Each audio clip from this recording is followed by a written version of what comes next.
Nous nous sommes réveillés aujourd'hui avec une mauvaise nouvelle.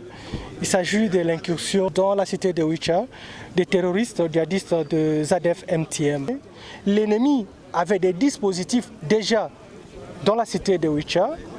Grâce à ses collaborateurs, ses antennes qui sont déjà dans cette cité, où l'ennemi a commis des massacres avec deux machettes. L'ennemi n'a pas voulu tirer des coups de balle parce qu'il savait que l'armée allait intervenir avec les services de sécurité dans son ensemble pour les mettre hors d'état de nuire. L'ennemi s'est divisé en trois groupes. Le premier groupe était là pour empêcher l'intervention des militaires.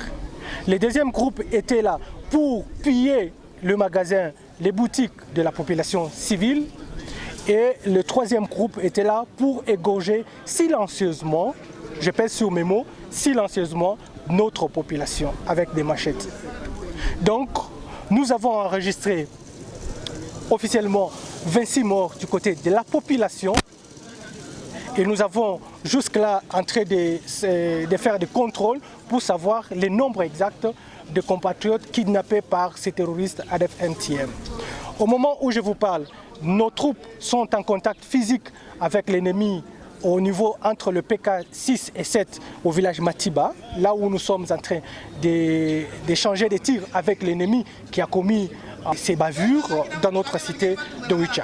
Mais nous regrettons que certains de nos compatriotes, je ne sais pas pour qui ils travaillent, ils viennent encore d'alourdir le bilan des terroristes ZADF-MTM en incendiant 5 de nos véhicules. Et parmi ces 5 véhicules, il y a 3 Actros et 2 Jeeps qui étaient d'ailleurs au service de la population dans son ensemble, des déplacés.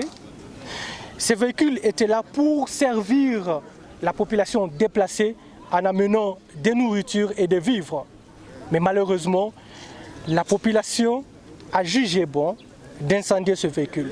Et ces actes ne resteront pas impunis, que ce soit du côté des collaborateurs qui ont fait entrer l'ennemi dans notre cité de Wicha. Je vous rappelle que c'est la première fois depuis 2014 que Wicha enregistre un si grand nombre de morts dus aux attaques des terroristes ZADF-MTM. Et ça, c'est inacceptable.